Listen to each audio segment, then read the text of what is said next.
Hi there, Thor owners. Today in your 2016 Thor Miramar, we're going to be taking a look at and showing you how to install Roadmaster's Rear Anti-Sway Bar. Now before we install our components, we're going to go ahead and hit our test course to get a baseline on how our motorhome feels. We're going to start with the uneven bump section, which is going to simulate hitting a pothole. And right away, once we hit that first one, we get some rocking going back and forth there.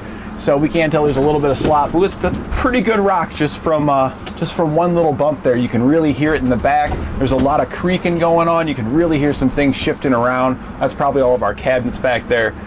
And boy, there's a lot of flex. Each bump, I mean, you can really feel it in the steering wheel too. So a sway bar is going to help combat against all this sway. But another component that I might suggest, steering stabilizer, because that could help mitigate some of this movement we've got in the steering wheel here when we hit our bumps. Now we're in the even bump section, and this is going to simulate going over a speed bump or maybe turn into a driveway. And as long as you're hitting that dead on straight, where both tires hit about the same time, it doesn't really cause much sway. So a sway bar is not going to cause much difference there. The motorhome, you could feel some up and down bouncing, but we didn't have a lot of sway just because of the nature of hitting a speed bump like that. We're going to go into our slalom section next though, and this is where we usually notice a need for a sway bar or not, because this is where we're going to be simulating an evasive maneuver. And if we've got something out there in front of us and we need to be able to get out of the way of it, we want to have the confidence that we could be able to do it and do it safely. And this is where usually things get a little scary on factory motorhomes that don't have any kind of suspension upgrades. So we're going to get into it here, and we're not going to go too fast because yeah, it does got a lot of rocking going on here. We're going to slow it down a little bit just because there was so much rocking. With this thing here, we could have a slight evasive maneuver.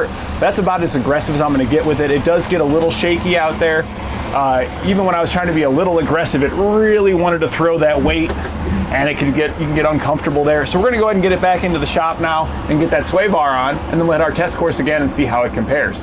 So now that we've got our additional Roadmaster sway bar added onto the rear, we're going to go ahead and hit our test course once again. We're going to start with our uneven bump section once again, and when we hit our first bump here, and it's quite a bit less. We do still have a little bit of sway that it did start there, but it's not nearly as drastic as what it was before. We really had a lot of rocking going on before, and now with it still there, we can't eliminate all of it, but we've reduced the amount that we have back and forth movement that we've got going on. I do still think the customer should invest into a steering stabilizer because of all the movement we've got here in the steering wheel. We hit our even bump section here now, and we don't really notice a difference here because we're hitting it straight on. It doesn't really cause any sway if we're hitting it front to back. The sway bar doesn't really affect that in there. If you did have a lot of front and back movement that you were trying to combat, then I would recommend a set of sumo springs. They can help with sway and your forward and back movement. Now we're going to go into our slalom section here, and this is where we're probably going to notice the biggest improvement. So we're going to get a little bit more speed than we had last time, because over that bump section there, I do feel like I've got more confidence in our motorhome just off the bat. But this is really the test. This is kind of the real world application here. We've reduced our sway. We want to try to make our motorhome as safe as possible. And if we've got an event where we need to move, we need to make sure that we can. So we're going to go ahead and get her rocking here. And wow, that is a huge difference. There is still a little bit of pull, but it's not before where it was almost like throwing me and the cameraman back and forth. It's much smoother than it was before. So I'd say it's pretty much a success here. And this is what our sway bar looks like when it's installed. It installs behind our rear axle and is an additional sway bar to help support our factory sway bar, which is located here in front of the rear axle. And while we're looking at them both, you can easily tell that the Roadmaster supplement that we're adding here is a thicker and larger sway bar than our factory one. So this guy here is doing more work than what our old one even used to do. This sway bar will attach on the frame, and the hangers will come down to attach to our sway bar, which is then bolted onto custom brackets that will attach to our axle here. And what this is going to do for us is that whenever our motorhome starts to sway to the left or to the right, for an example, if we had a heavy crosswind and the motorhome swayed to the left, in order for it to sway to the left, the suspension on the right has to extend. And when it goes to extend, it's going to pull up on this bar here since our frame is attached to it. Likewise, over here on this side, it wants to compress our suspension, and our frame here is going to want to go down closer to our axle, and our bar here wants to push back. It's going to be pushing down on this bar. Our sway bar always wants to return to its natural position here, so this one's going to be pushing back up, the other side's going to be pulling back down to help bring our motorhome back upright. And if it wants to sway back this way, the bar is going to be fighting that because it wants to be straight up. So this is going to help minimize the amount of oscillations you get back and forth when you hit potholes and speed bumps and going over uneven terrain. And it can just overall give you a better handle on your motorhome, because when you have less sway, you can take evasive maneuvers at a higher speed and with greater confidence. So this is going to increase the safety of your motorhome. It's going to minimize how much you're going to have to compensate out there on the road due to sway, giving you more energy. And it's just overall going to increase the quality of your riding experience in your motorhome throughout the life of it as you're out there on your travels. The sway bar is constructed of a 4140 chrome moly steel, and it has a black powder coat finish on it to protect it against rust and corrosion. We'll begin our installation here at the back of the vehicle. There's a couple of bolts we need to remove here, and they're located on the frame just behind the axle here. We can actually get to it through the wheel well. Now, I did lower down our leveling jacks to lift up on the back of our motorhome. We lifted it up all the way to let our rear suspension hang down as low as it'll go. That's going to give us the clearance we need to access those bolts, because if you have it just on the ground, your leaf springs are going to be in the way. We also put a jack stand underneath the frame because we don't want to work on it just supported by our hydraulic jacks. We want to have a solid jack underneath of it as well. So here now we're looking through the wheel well. This is the back side of the tire here, and here's our two bolts, and you can see here's our leaf spring. This is why we had to lift it up so we could clear that. We're going to use a 21 millimeter socket or wrench to remove these bolts. You don't have to put one on the nut on the other side because there's a small tab on it that actually prevents the nut from spinning, so it'll just thread right out of there.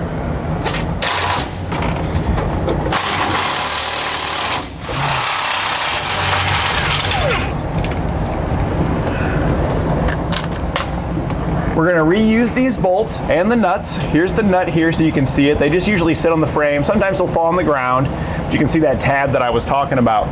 We can then take our hanger bracket and we're just going to slide this into position. It's going to line up the holes in our bracket with the holes for the hardware we just removed. So just slide that on through there. Take our other bolt, we're going to line it up, slide it through as well. And then we're just going to thread it right into these nuts on the other side. Once we get it threaded into both of the nuts, we can then tighten down our hardware.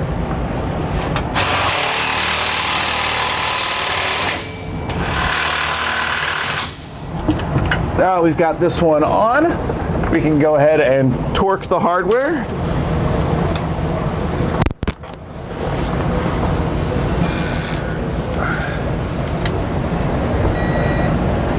Once you get both of these brackets on, the one on the other side's the same, and get it all torqued down, we need to move on to installing the plates underneath our U-bolts here. We'll remove the nuts and the plate's gonna go on bottom.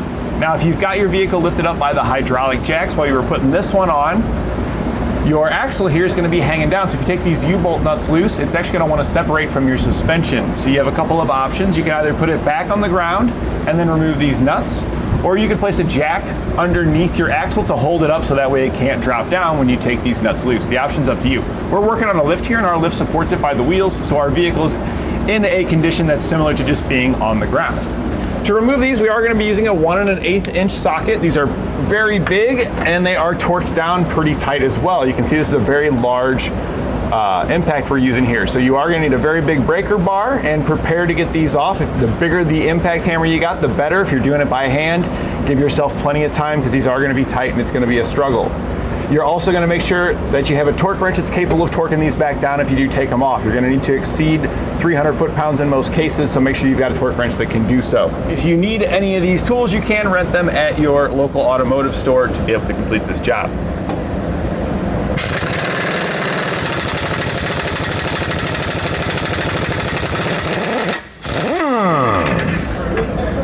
Now, we did leave two nuts on in opposite corners that'll hold our plate up. I thread one back on that corner before I took the last nut off. This plate is pretty heavy, but the plate needs to stay on there, and then we're going to be adding our new plate here that comes in the kit. This is going to go right on bottom and slide over our U-bolts. The slotted holes are going to go towards the front. We'll remove our nuts, and then we can slide our plate into position and then reinstall our hardware. We want to make sure we get our washers and nuts back on.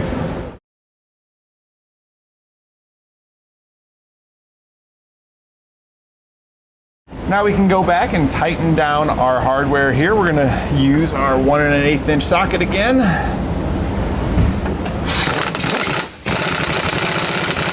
And we want to try to go back and forth and tighten these down evenly. And also just double check your U-bolts. You always want to make sure that your U-bolts are in the groove on top. We always just double check that as we're going, because if you're using a gun like this, there's a lot of vibrations and it can pop out of its little resting spot up there. We can now go back and torque our hardware to the specifications outlined in our instructions. Just work at it. It will eventually get there. Due to this being U-bolts, they usually take quite a while to get tightened down.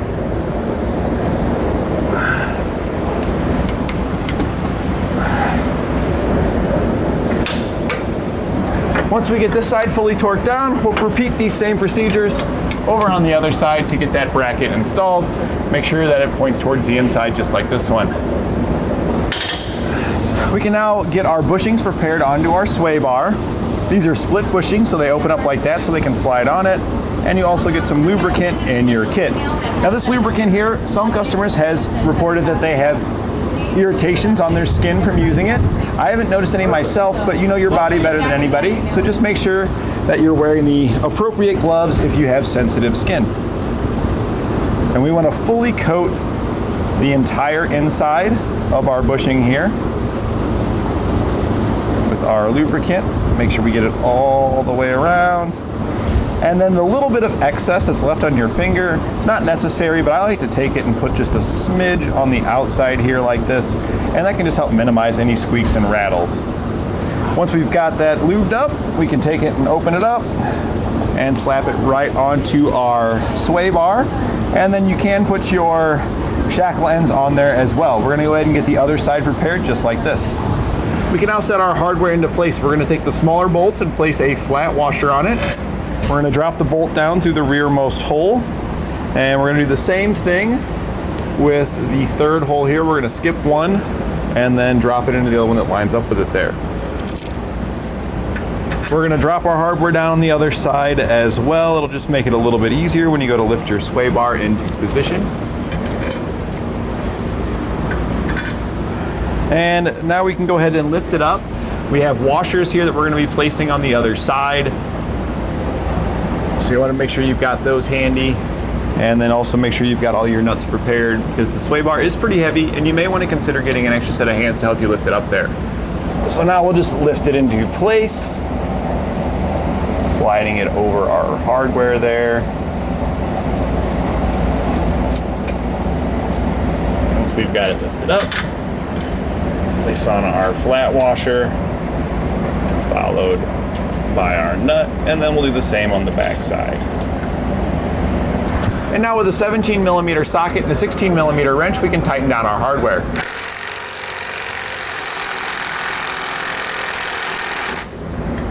And then we can torque our hardware to the specifications outlined in our instructions.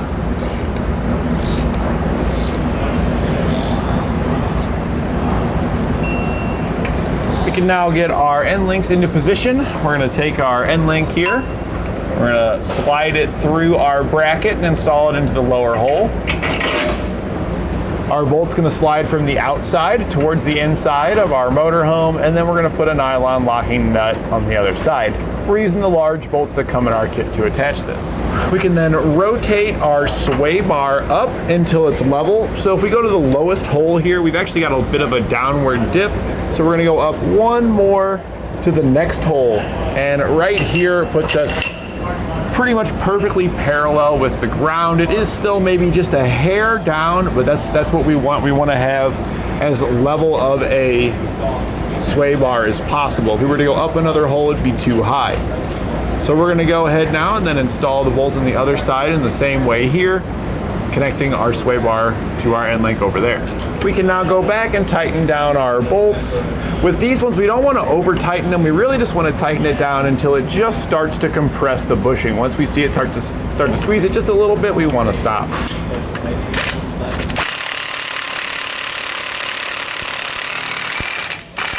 And that's probably good right there. We don't really want to go any tighter because this does need to be able to pivot and rotate. So we're going to do the same thing with the remaining pieces of hardware.